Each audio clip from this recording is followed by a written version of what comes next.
Hi, I'm Chuck Mortland. Thanks for listening today. I'm going to be reading Psalm 36, and as most of us know that most of the Psalms, if not all the Psalms, were written by King David in various stages of his life.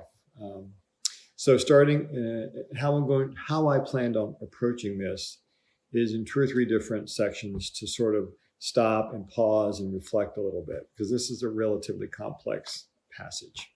Starting with verse 1. I have a message from God in my heart concerning the sinfulness of the wicked. There is no fear of God in their eyes.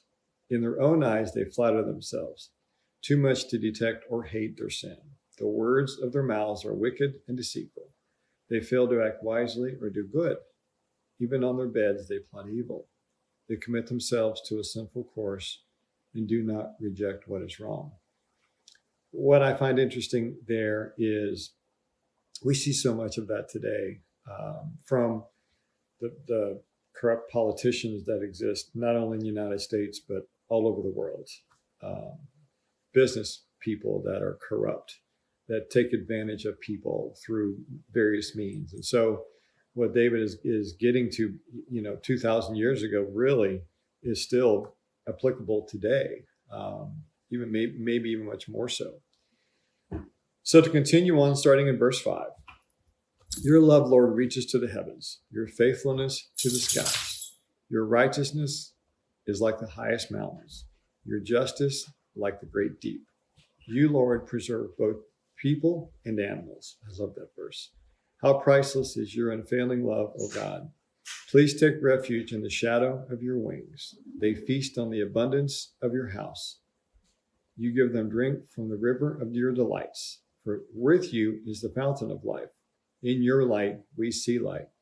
And see, I think in these 4 or 5 verses, David is just glorifying the goodness of God and pointing that out that even though there's evildoers in the world, and even though no one's perfect, including David, we all know some of the stories of David, how God's unfailing love can just tap into us all and in some way melt our hearts and soften our hearts when it comes to loving other people. So it's just an interesting passage, especially verse 8, where it talks about that we feast on the abundance of his house, and he gives us drink from the river of delights.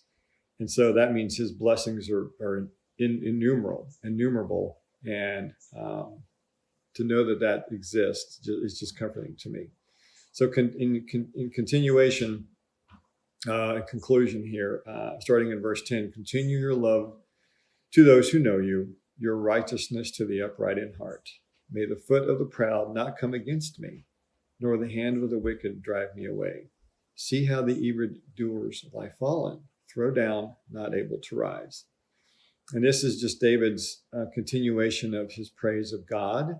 But at the very end, he talks about that the proud would not come up against him, and that the hand of the wicked would also not drive him away.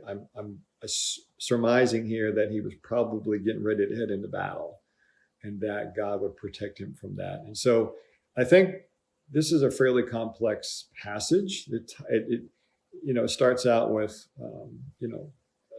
the evil of the world at the time, and even today, and the boasting that some people do, but in the middle, he talks about God just loving people, and his love is undeniable, and the fact that the preservation of animals like this one, and people, and the preservation of that is just comforting to me. So I don't know if that speaks to you or not, but it certainly speaks to me.